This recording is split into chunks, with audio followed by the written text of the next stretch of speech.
जय हिंद दोस्तों, जय हिंद बच्चों। राजनीति विज्ञान अर्थात नागरिक शास्त्र की क्लास में आपका स्वागत है। और आज हम आपके पहले अध्याय पहली बुक के शीत युद्ध का दौर उसके बोर्ड परीक्षा की दृष्टि से इम्पोर्टेंट क्वेश्चन और उनके आंसर की बात करेंगे। इस चैप्टर से छोटे बड़े हर प्रकार के प्रश्न हैं वो बोर्ड परीक्षा में आपको मिलेंगे। एक एक करके हम उन सभी इम्पोर्टेंट प्रश्नों की आज बात करेंगे जो परीक्षा में आने वाले हैं। आप इन प्रश्नों का अच्छे से अभ्यास करते हुए इनको आपको तैयार है वो करना है। इन्हीं में से ही प्रश्न मिल जाएंगे। तो चलिए स्टार्ट कर लेते हैं। और आज का पहला प्रश्न है, क्यूबा मिसाइल संकट किस वर्ष हुआ था? क्यूबा मिसाइल संकट किस वर्ष हुआ था? इन चार ऑप्शन में से कौन सा सही है? वो है 1962। क्यूबा मिसाइल संकट 1962 में हुआ। एक चीज और बता दूं, चाहे प्रश्न ऑब्जेक्टिव है चाहे क्वेश्चन वन लाइनर है, आप इनको वन लाइनर के हिसाब से तैयार करें, क्योंकि जो वन लाइनर है वो ऑब्जेक्टिव बनकर आ सकता है। ऑब्जेक्टिव वाला प्रश्न वन लाइनर एक लाइन में उत्तर लिखने वाला प्रश्न बन के आ सकता है। आपको प्रश्न को समझते हुए उसके उत्तर को याद रखना है, अच्छे से अभ्यास करना है। अगला प्रश्न है कि बर्लिन की दीवार है वो कब खड़ी की गई थी? जर्मनी का विभाजन हुआ था, बर्लिन की दीवार बनी, कब बनी? इन चार ऑप्शन में से बात करें तो 1961 में। 1961 में बर्लिन की दीवार है वो बनी। अगला प्रश्न है कि अमेरिका ने द्वितीय विश्व युद्ध में जापान पर परमाणु बम हैं वो कब गिराए थे? टाइम बताना है आपको, कब गिराए थे परमाणु बम जापान के ऊपर। इन ऑप्शन में से तो कौन सा हो सकता है वो बताइएगा आप। इनमें से सही आंसर है अगस्त 1945। अगस्त 1945 में परमाणु बम गिराए गए थे। अगला प्रश्न देखिएगा कि प्रथम विश्व युद्ध कब हुआ था? टाइम पीरियड बताना है, कब से कब हुआ। इन चार ऑप्शन में से उत्तर याद रखना है आपको, अच्छे से पता भी है। 1914 से 1918 के बीच प्रथम विश्व युद्ध कब हुआ? 1914 से 1918 के बीच। उसके बाद द्वितीय विश्व युद्ध कब हुआ? सेकेंड वर्ल्ड वार कब हुआ? उसका सही टाइम पीरियड कौन सा है? वो है 1939 से 1945 के बीच। तो फर्स्ट वर्ल्ड वार 14 से 18 और सेकेंड वर्ल्ड वार 39 से 45 तक। उसके बाद अगला प्रश्न देखिए कि शीत युद्ध के बारे में निम्न में से कौन सा कथन है वो गलत है? चार बातें दी गई है, इनमें से गलत कथन को आपको बताना है जो सही नहीं है। इन चार ऑप्शन में संयुक्त राज्य अमेरिका और सोवियत संघ और उनके साथी देशों के बीच की एक प्रतिस्पर्धा थी। हाँ, यह महाशक्तियों के बीच विचारधाराओं को लेकर युद्ध था। शीत युद्ध को लेकर बात हो रही है। शीत युद्ध ने हथियारों की होड़ शुरू की, बिल्कुल सही है ये बात। अमेरिका और सोवियत संघ सीधे युद्ध में आमने सामने शामिल हुए थे, ये गलत है। अर्थात यही अपना इस प्रश्न का सही आंसर हो जाएगा। अगला प्रश्न देखिएगा, सातवां प्रश्न है कि निम्न में से कौन सा कथन गुट निरपेक्ष आंदोलन के उद्देश्यों पर प्रकाश नहीं डालता है? यानी गुट निरपेक्ष आंदोलन NAM से जुड़ा हुआ तथ्य कौन सा इनमें से नहीं है? गुट निरपेक्ष आंदोलन, इन चार ऑप्शन में से देखिएगा कौन सा नहीं है। उपनिवेशवाद से मुक्त हुए देशों को स्वतंत्र नीति अपनाने में समर्थ बनाना, ये है। किसी भी सैन्य संगठन में शामिल होने से इनकार करना, ये भी इसका उद्देश्य था। और वैश्विक मामलों में तटस्थता की नीति अपनाना, वैश्विक मामलों में तटस्थता की नीति अपनाना, ये उसका उद्देश्य नहीं था। और वैश्विक आर्थिक असमानता की समाप्ति पर ध्यान केंद्रित करना, ये था। तो नहीं वाला आपको इसमें छांटना है, जो उद्देश्य नहीं है। तो वो कौन सा हुआ? तीसरा इसका सही आंसर हुआ। अगला प्रश्न देखिएगा, 8वां, साम्यवाद को रोकने के बारे में अमेरिकी राष्ट्रपति ट्रूमैन का सिद्धांत है वो कब आया था? ट्रूमैन का सिद्धांत कब आया? 47, 49, 55, 61, इनमें से कौन सा सही है? तो वो है 1947 में ट्रूमैन सिद्धांत है वो आया था। तो इस प्रकार से ये एक तरीके से वन लाइनर क्वेश्चन ही है। अगला वन लाइनर क्वेश्चन है अपना, मार्शल प्लान क्या है? मार्शल प्लान, अच्छा प्रश्न है, मार्शल प्लान क्या है? पश्चिमी यूरोप के पुनर्निर्माण में, जब पश्चिमी यूरोप है वो सेकेंड वर्ल्ड वॉर से काफ़ी नुकसान हुआ था वहाँ, पश्चिमी यूरोप के पुनर्निर्माण में अमेरिका द्वारा की गई मदद है वो मार्शल प्लान कहलाती है। पश्चिमी यूरोप के पुनर्निर्माण में अमेरिका द्वारा की गई मदद मार्शल योजना कहलाती है। उसके बाद शीत युद्ध का चरम बिंदु क्या था? शीत युद्ध का चरम बिंदु था क्यूबा मिसाइल संकट। क्यूबा मिसाइल संकट है वो शीत युद्ध का चरम बिंदु था। और कब आया था ये संकट? हम पहले भी पढ़ चुके हैं, आगे भी आएंगे ये प्रश्न। 1962 में क्यूबा मिसाइल संकट शीत युद्ध का चरम बिंदु था। उसके बाद गुट निरपेक्ष आंदोलन से संबंधित प्रश्न है कि पहला, ध्यान रखिएगा, पहला जो गुट निरपेक्ष सम्मेलन हुआ था उसमें कितने सदस्य देश शामिल हुए थे? तो उसमें 25 सदस्य देश शामिल हुए। पहले गुट निरपेक्ष आंदोलन में सम्मेलन में 25 सदस्य देश है वो शामिल हुए थे। उसके बाद देखिएगा कि जो 17वां गुट निरपेक्ष सम्मेलन हुआ 2016 में, वो कहाँ हुआ था और उसमें कितने सदस्य देश शामिल हुए? तो ध्यान रखिए 2016 में 17वां जो सम्मेलन हुआ था वो वेनेजुएला में हुआ था और इसमें 120 सदस्य देशों ने भाग लिया था। पहले में 25 और 17वें में 120 सदस्य देशों ने भाग लिया था।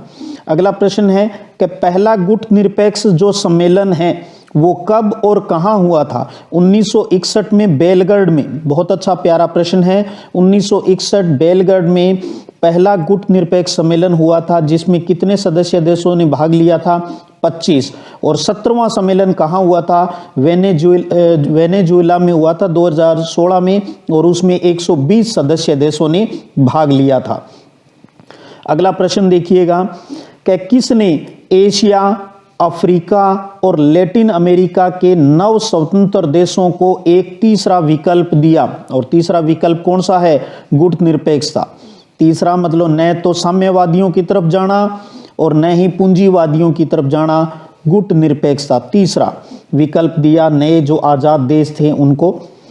अगला प्रश्न है कि क्यूबा में अमेरिका द्वारा प्रायोजित बे ऑफ पिंग्स आक्रमण है वो कब हुआ? बहुत अच्छा प्रश्न। बे ऑफ पिंग्स आक्रमण कब हुआ? 1961 में हुआ। 1961, ध्यान रखिएगा 1961 में ही बर्लिन की दीवार खड़ी की गई थी। 1961 में बर्लिन की दीवार खड़ी की गई, 1961 में बे ऑफ पिंग्स आक्रमण हुआ और 1962 में क्यूबा मिसाइल संकट की बात हम करते हैं। अगला प्रश्न है कि कौन सी संधि केवल परमाणु शक्ति संपन्न देशों को एटमी हथियार रखने की अनुमति देती है, बाकी देशों को ऐसे हथियार हासिल करने से रोकती है? वो संधि कौन सी है? वो है परमाणु अप्रसार संधि, NPT जिसको कहा जाता है। अगला प्रश्न देखिएगा कि द्वितीय विश्व युद्ध किन के मध्य हुआ? सेकेंड वर्ल्ड वॉर जो कब से कब चला? 1939 से 1945 के बीच चला। और किन के मध्य हुआ? मित्र राष्ट्र और धुरी राष्ट्रों के मध्य हुआ। मित्र राष्ट्र और धुरी राष्ट्र, इसका मतलब अब आपको ये पता होना चाहिए भी मित्र राष्ट्र कौन थे और धुरी राष्ट्र कौन थे। तो द्वितीय विश्व युद्ध के अंदर मित्र राष्ट्रों के नाम बताइए। तो मित्र राष्ट्र थे अमेरिका, सोवियत संघ, ब्रिटेन और फ्रांस। अमेरिका, सोवियत संघ, ब्रिटेन और फ्रांस ये द्वितीय विश्व युद्ध के मित्र राष्ट्र थे। अमेरिका, सोवियत संघ, USSR, ब्रिटेन और फ्रांस ये मित्र राष्ट्र थे। उसके बाद बात करें कि द्वितीय विश्व युद्ध में धुरी राष्ट्र कौन थे?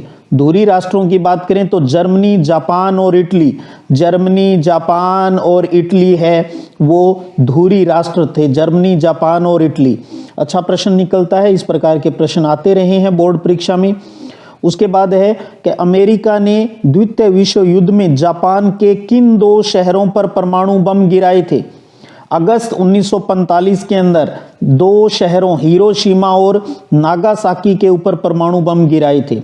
हिरोशिमा और नागासाकी पर अगस्त 1945 में ये 2 बम गिराए थे, हिरोशिमा और नागासाकी के ऊपर अमेरिका द्वारा। उसके बाद अगला प्रश्न है कि अमेरिका ने द्वितीय विश्व युद्ध में जापान के 2 शहरों पर परमाणु बम गिराए थे, उनके गुप्त नाम क्या थे? सीक्रेट नाम रखे गए थे। एक का नाम था लिटिल बॉय तो दूसरे का नाम था फैटमैन। लिटिल बॉय और फेटमैन, अमेरिका ने जापान पर बम गिराए अगस्त 1945 में। किन पर गिराए? हिरोशिमा और नागासाकी पर। उन पर जो बम गिराए उनके सीक्रेट नाम क्या थे? लिटिल बॉय और फेटमैन। इस प्रकार से कहानी को जोड़ते हुए पढ़ते चलिएगा और सुनते रहिए। सुनने से भी चीजें याद होती है। कई बार बच्चों को ये लगता है मुझे तो ये सब आता है, अब मुझे इनको पढ़ने की जरूरत नहीं, लेकिन आपने पढ़ा अच्छी बात, आपके याद है अच्छी बात, लेकिन अगर यहाँ इस वीडियो में अब आप ध्यान लगाकर अगर सुन भी लोगे तो भी ये चीजें आपको लंबे टाइम तक याद रहेगी। जापान में परमाणु बम गिराए जाने पर अमेरिका की आलोचना हुई थी। अब बात ये आती है भी अमेरिका की आलोचना क्यों हुई थी? उसका कारण था क्योंकि जापान आत्मसमर्पण करने वाला था, ऐसे में बम गिराने की आवश्यकता नहीं थी। भी जापान तो सरेंडर करने को तैयार था, फिर अमेरिका ने बम नहीं गिराना चाहिए था, इसलिए इसकी आलोचना है वो की गई। अब बात आती है भी अमेरिका ने क्या बात कही इसको लेकर। जापान पर परमाणु बम गिराए जाने को लेकर अमेरिका के जो समर्थक थे उनका अपना क्या तर्क था? उनका तर्क था कि युद्ध को जल्दी जल्दी समाप्त करना और अमेरिका और साथी देशों को आगे की जनहानि को रोकने के लिए परमाणु बम गिराना जरूरी था। तो अमेरिका तो कह रहा था भी हमने युद्ध को जल्दी समाप्त करने के लिए और जान माल की हानि नहीं हो जाता, इसलिए हमने ये बम गिराए। जबकि दूसरे विपक्ष के जो तर्क थे वो ये था भी वो तो आत्मसमर्पण करने को तैयार था, तो क्यों गिराया बेचारे के ऊपर। तो जापान पर परमाणु हमले के पीछे अमेरिका का उद्देश्य क्या था? किस उद्देश्य से उसने ये बम गिराया? सीधी सी बात है, ये सोवियत संघ के सामने ये जाहिर करना चाहता था कि विश्व में अब वह सबसे बड़ी ताकत है। तो अमेरिका अपने आप को दुनिया के सामने सबसे बड़ी ताकत साबित करना चाहता था। इस उद्देश्य के लिए ही उसने ये परमाणु बम अगस्त 1945 में हिरोशिमा और नागासाकी के ऊपर गिराए थे। उसके बाद परिभाषा है, बहुत अच्छा प्रश्न, शीत युद्ध किसे कहते हैं? कोल्ड वार किसे कहते हैं? सीधी सी सिंपल सी परिभाषा ध्यान रखिए, जब दो या दो से अधिक देशों के बीच युद्ध होने की संभावना रहती है लेकिन वास्तव में कोई युद्ध नहीं होता तो उसे शीत युद्ध कहते हैं। यानी दूर दूर खड़े आंकड़ दिखाते रहते हैं। तो जब दो या दो से अधिक देशों के बीच युद्ध की संभावना रहती है लेकिन वास्तव में युद्ध नहीं होता, उसे शीत युद्ध कहते हैं। कि शीत युद्ध की शुरुआत कब हुई? द्वितीय विश्व युद्ध की समाप्ति के बाद शीत युद्ध की है वो शुरुआत होती है। तो सेकेंड वर्ल्ड वार जब 1945 में समाप्त होता है तो उसके बाद कोल्ड वार एरा है वो स्टार्ट हो जाता है। अब इससे जुड़े कुछ तथ्य आपको ध्यान में रखने हैं भी। ऐसे दो मित्र राष्ट्रों के, जो पहले तो मित्र थे सेकेंड वर्ल्ड वार में, लेकिन उनके बीच में क्या स्टार्ट हो गया? शीत युद्ध। तो ऐसे दो मित्र देशों के नाम बताइए जिनके मध्य शीत युद्ध हुआ। तो वो था अमेरिका और सोवियत संघ, यानी यूएसए, और दूसरा था यूएसएसआर। तो अमेरिका और सोवियत संघ के बीच जो पहले मित्र राष्ट्र थे, इनके बीच शीत युद्ध कोल्ड वार है वो स्टार्ट होता है। उसके बाद पूंजीवादी गुट के, साम्यवादी गुट के और पूंजीवादी गुट के देशों के कुछ नाम भी आप याद रखिए। पूंजीवादी गुट के 3 देश हैं, अमेरिका, फ्रांस और ब्रिटेन। अमेरिका, फ्रांस और ब्रिटेन ये पूंजीवादी गुट के देश थे। और उसी प्रकार अगर बात करें साम्यवादी गुट के देशों की बात करें तो सोवियत संघ हो गया, चाइना, चीन होगा और क्यूबा। सोवियत संघ, चीन और क्यूबा ये साम्यवादी गुट के जो देश हैं वो थे। उसके बाद कुछ संधियों पर आधारित प्रश्न भी इंपॉर्टेंट रहते हैं। पहला है नाटो। नाटो का पूरा नाम याद रखिए, बहुत इंपॉर्टेंट है। आप इंग्लिश और हिंदी दोनों में जो आपकी मर्जी है वो याद रखिए। नाटो, एनएटीओ की बात करें तो North Atlantic Treaty Organization, North Atlantic Treaty Organization, और हिंदी में बात करें तो उत्तर अटलांटिक संधि संगठन। तो दोनों में से आप कोई भी हिंदी इंग्लिश में कोई भी याद रखें, वो आपकी मर्जी है, लेकिन बताना चाहूँगा इंग्लिश में याद रखना थोड़ा आसान रहता है। उसके बाद इंपॉर्टेंट प्रश्न इसी नाटो संधि की, कि नाटो संधि की स्थापना कब हुई और इसके मुख्य कार्य क्या थे। नाटो संधि की स्थापना अप्रैल 1949 में हुई। नाटो की स्थापना अप्रैल 1949 में हुई। इसका काम क्या था? बहुत इंपॉर्टेंट प्रश्न है।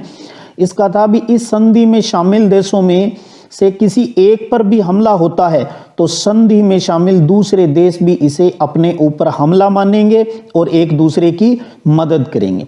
सीधी सी बात है, जो नाटो के सदस्य देश हैं उनमें एकजुटता रहेगी, कोई एक को भी परेशान करेगा तो दूसरा उसके ऊपर हमला कर देगा। और नाटो की स्थापना अप्रैल 1949 में हुई।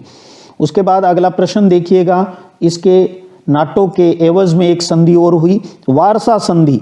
वारसा संधि कब हुई और इसका मुख्य कार्य क्या था? तो वारसा की स्थापना है वो 1955 में हुई।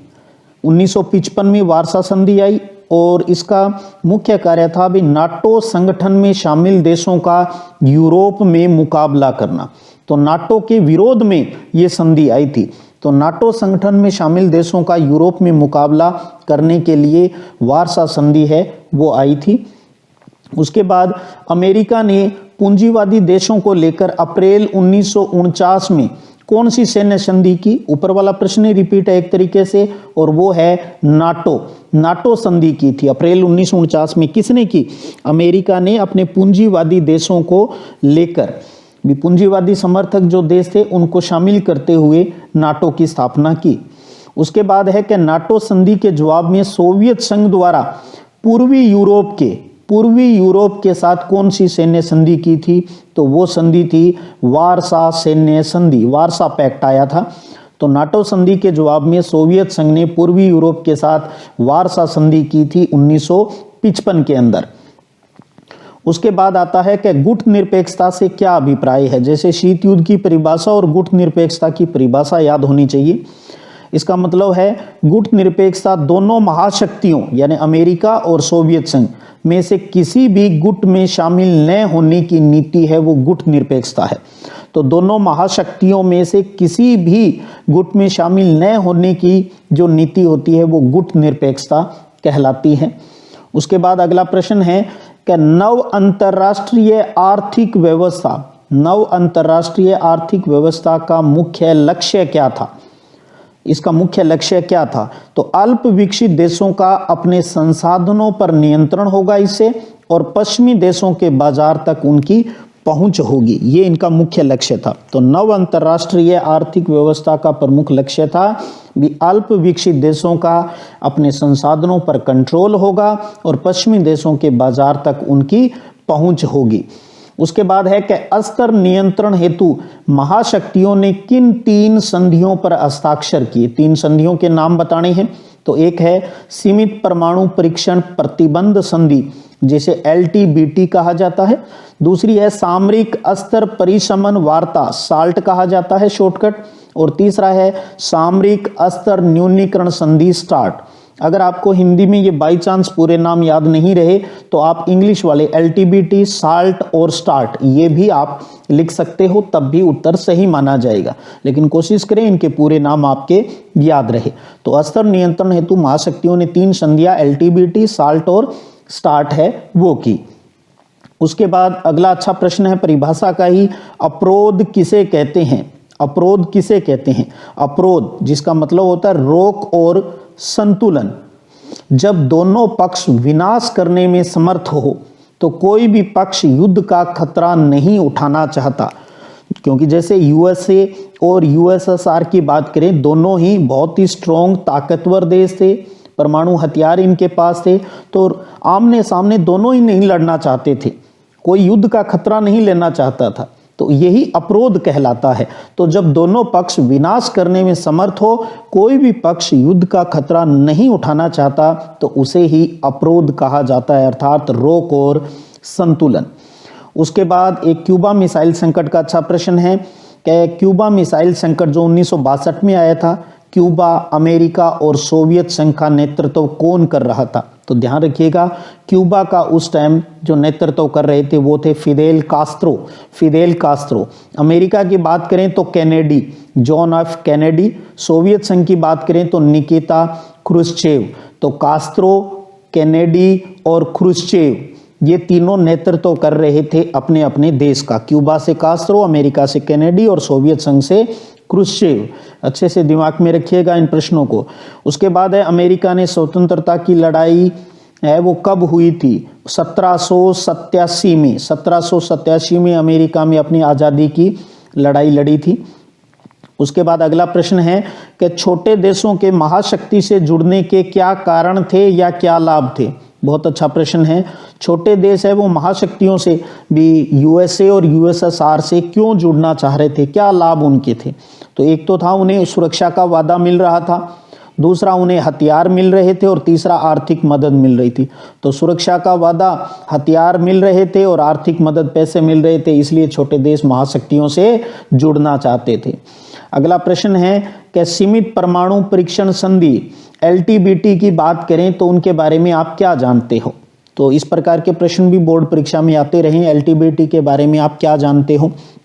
तो देखिएगा 2-3 बातें इसकी मेन है कि वायुमंडल, बाहरी अंतरिक्ष और पानी के अंदर, यानी कहीं भी जमीन में, जमीन के बाहर, पानी में परमाणु हथियारों के परीक्षण पर प्रतिबंध लगाने वाली संधि थी। वायुमंडल, अंतरिक्ष और पानी के अंदर आप किसी प्रकार से परमाणु परीक्षण है वो नहीं कर सकते जो इस संधि से जुड़ेगा। और इस संधि पर अमेरिका, ब्रिटेन और सोवियत संघ ने मॉस्को में 5 अगस्त 1963 को हस्ताक्षर किए थे। तो एलटीबीटी के ऊपर हस्ताक्षर किसने किए? अमेरिका, ब्रिटेन और सोवियत संघ ने। कब? 5 अगस्त 1963 को। कहाँ? मॉस्को में किए।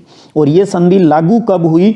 10 अक्टूबर 1963 को प्रभावी हो गई, लागू हो गई। तो इतनी बात हम एलटीबीटी के बारे में जानते हैं। इस प्रकार से लिख सकते हैं उत्तर को।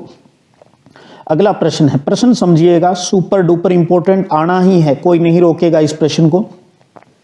शीत युद्ध के दौरान दोनों महाशक्तियों को छोटे देशों ने क्यों आकर्षित किया? याद कीजिए, इससे ऊपर हमने प्रश्न पढ़ा कि छोटे देश वो महाशक्तियों से क्यों जुड़ना चाहते थे। अब प्रश्न है भी महाशक्तियां छोटे देशों से क्यों जुड़ना चाहती थी। प्रश्न की भाषा समझ लीजिएगा, मुश्किल नहीं है। तो उसके 4 कारण बताने हैं।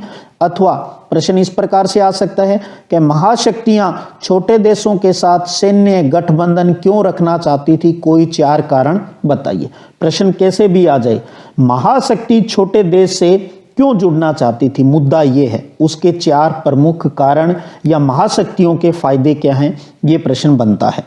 तो इसके 4 कारणों पर हम बात करते हैं। तो देखिएगा, पहला कारण है कि प्राकृतिक संसाधन जैसे खनिज, तेल आदि प्राप्त कर सकते थे। महाशक्तियां हैं वो छोटे देशों से खनिज, तेल हैं, इनको प्राप्त कर सकते थे। और इनके भू क्षेत्र से महाशक्तियां अपने हथियारों और सेना का संचालन है वो कर सकती थी, ये फायदा था। तीसरा, सैनिक ठिकाने स्थापित करके महाशक्तियां एक दूसरे की जासूसी कर सकती थी। और चौथा, ये छोटे छोटे देश सैन्य खर्च उठाने में मदद कर सकते थे। भाई रोटी पानी की व्यवस्था वहां से हो जाए और क्या चाहिए किसी को। तो इन 4 प्रमुख कारणों की वजह से महाशक्तियां हैं वो छोटे देशों से जुड़ना चाहती थी, उन्हें अपने साथ मिलाना चाहती थी। तो बहुत ही सुपर डुपर इंपॉर्टेंट प्रश्न है। उसके बाद अगला प्रश्न है कि शीत युद्ध के प्रमुख कारणों को लिखिए। शीत युद्ध होने का प्रमुख कारण क्या है, यह भी इंपॉर्टेंट प्रश्न है। शीत युद्ध के प्रमुख कारणों की बात करें तो देखिए, अमेरिका और सोवियत संघ का महाशक्ति बनने की होड़ में एक दूसरे के मुकाबले खड़े होना शीत युद्ध का सबसे बड़ा कारण था। दोनों महाशक्ति बनना चाहते थे। अमेरिका चाहता था मैं बड़ी पावर, यूएसएसआर चाहता था मैं बड़ी पावर। इस बात के लिए ही इनकी जो अंदर ही अंदर लड़ाई है, मन से जो लड़ाई है वो चल रही थी। तो ये शीत युद्ध का सबसे बड़ा कारण था। उसके बाद दूसरी बात करें तो अपनी विचारधारा की लड़ाई थी। अमेरिका साम्यवादी विचारधारा का प्रभाव कम करना चाहता था, तो सोवियत संघ है वो पूंजीवादी विचारधारा को खत्म करना चाहता था, क्योंकि अमेरिका की विचारधारा पूंजीवादी थी और सोवियत संघ की साम्यवादी। तो एक दूसरे की विचारधाराओं को खत्म करने की ये लड़ाई थी शीत युद्ध। तीसरा आता है कि परमाणु बम से होने वाले भारी नुकसान की मार झेलना किसी भी राष्ट्र के बस की बात नहीं थी। ऐसे में आमने सामने युद्ध होने की संभावना कम थी, इसलिए इन्होंने ये शीत युद्ध, अंदर की लड़ाई ही जारी रखी, एक दूसरे को परेशान करते रहे। और चौथी बात आती है कि एक दूसरे को उकसावे के बावजूद कोई भी पक्ष युद्ध का खतरा मोल लेना नहीं चाहता था, क्योंकि युद्ध अत्यधिक खर्चीला और विध्वंसात्मक होता है। उकसा रहे थे एक दूसरे को लड़ने के लिए, लेकिन रियल में लड़ना कोई नहीं चाहता था। तो इन 4 प्रमुख बातों की वजह से ही शीत युद्ध है वो हुआ, यानी कारण जो रहे। अगला प्रश्न है कि गुट निरपेक्ष आंदोलन के संस्थापक कौन थे और उनके सदस्य देशों के जो नाम बताने हैं, बहुत इंपॉर्टेंट है। ये मैचिंग वाले प्रश्न के रूप में भी आ सकता है, ध्यान रखिएगा। तो इसमें 5 नाम और 5 ही देशों के नाम याद रखने हैं। पंडित जवाहरलाल नेहरू भारत से थे, जोसेफ बी टिटो है वो युगोस्लाविया थे, अब्दुल नासिर थे वो मिस्र से थे, और सुकर्णो है वो इंडोनेशिया से, और वामे एनक्रुमा है वो घाना से थे। एक चीज ध्यान रखिएगा, ये 1-2 नंबर वाले प्रश्न में, ऑब्जेक्टिव में कैसे भी आ सकता है, या मैचिंग मिलान करने वाले प्रश्नों में आ सकता है।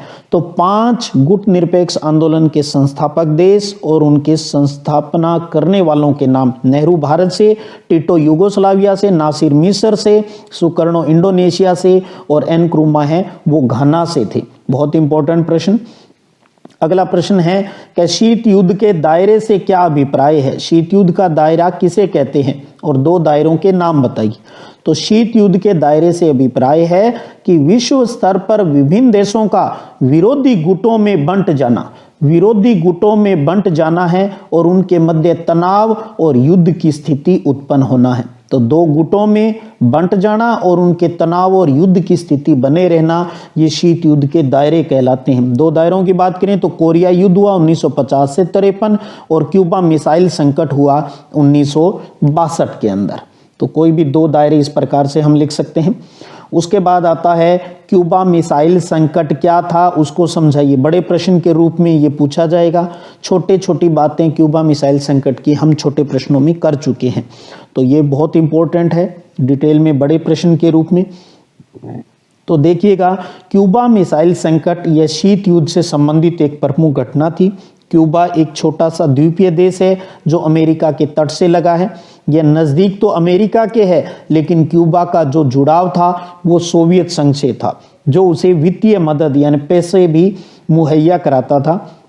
सोवियत संघ के जो नेता थे निकिता क्रुश्चेव ने क्यूबा को सैनिक अड्डे के रूप में बदलने का फैसला ले लिया और 1962 में वह मिसाइलें तैनात कर दी।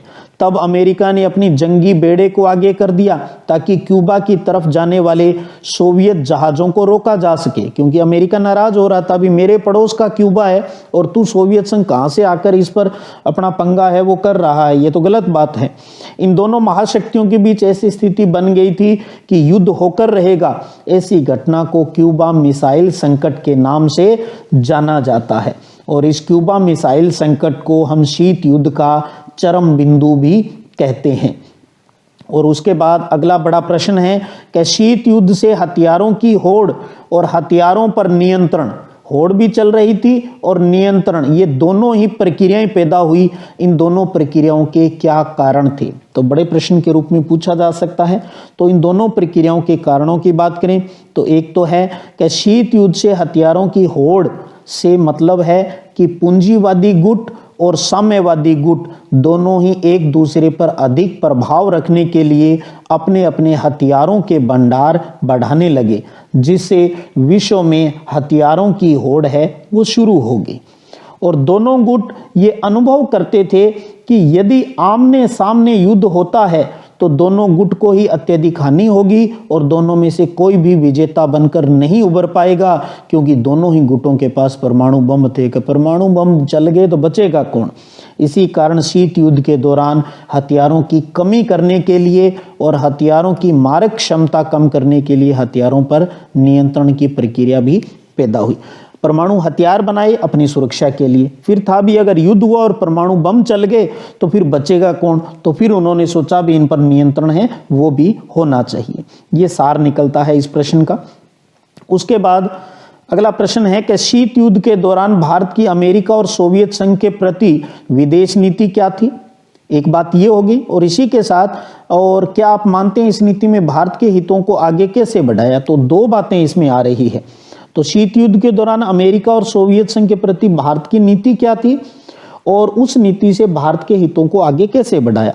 तो देखिए, अमेरिका और सोवियत संघ के प्रति विदेश नीति भी किसी भी गुट में शामिल न होने की थी।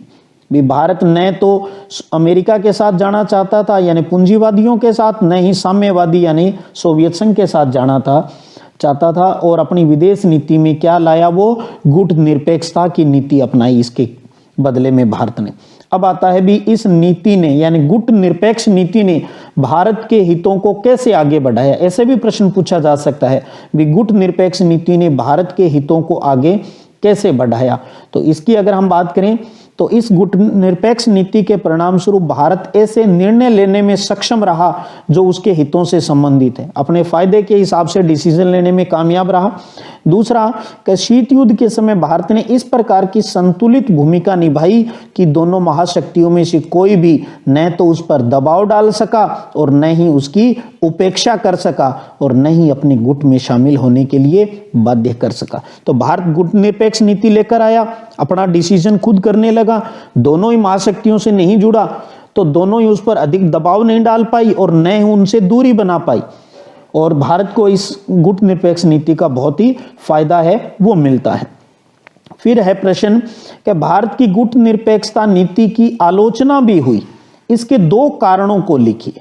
दो कारण बताने हैं जो ये कहते हैं भी भारत ने जो गुट निरपेक्षता की नीति अपनाई भी उसके आलोचना हुई, उसके कारण। इसकी बात करें तो पहली है कि आलोचकों का मानना है कि भारत की गुट निरपेक्षता की नीति है वो सिद्धांत विहीन है, कि कोई इसका सिद्धांत नहीं है। इस नीति के चलते भारत अपने हितों की पूर्ति के लिए अंतर्राष्ट्रीय मुद्दों पर अपने पक्ष को स्पष्ट नहीं करता है, तो कोई फिक्स नहीं है भी मैं क्या करने जा रहा हूं। तो एक तो ये आलोचना हुई भी इसकी नीति है वो सिद्धांत विहीन है, अपनी बात क्लियर नहीं करता भी वो किस तरफ जाना चाहता है। दूसरा है भी किसी भी मुद्दे पर भारत का जो व्यवहार है हमेशा समान नहीं रहता है। शीत युद्ध के दौर में महाशक्तियों के गुटों में शामिल होने वाले किसी भी देश की आलोचना करने वाले भारत ने स्वयं 1971 में सोवियत संघ के साथ मित्रता की संधि पर हस्ताक्षर किए। तो इससे ये पता चला भी हमारा झुकाव है वो सोवियत संघ की तरफ है। तो ये आलोचना के दो प्रमुख कारण थे।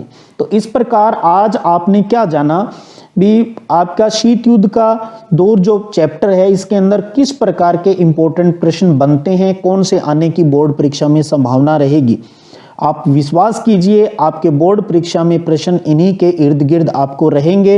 इन प्रश्नों को अच्छे से तैयार कीजिए, याद कीजिए, वीडियो से सुनिएगा, फिर धीरे धीरे इतना अच्छे से ये तैयार हो जाएंगे भी आप मेरे से फास्टली इन चीज़ों को समझा सकेंगे। जीत जाएंगे हम तू अगर संग है, अपना मिशन है अब की बार 90 पार और हम उसको पार करके ही रहेंगे। आपको कैसा लगा मेरा ये प्रयास, वीडियो के अंदर कमेंट के जरूर कीजिएगा, मुझे आपके कमेंट का बेसब्री से इंतजार रहेगा। चलिएगा फिर मिलेंगे, तब तक जय हिंद जय भारत।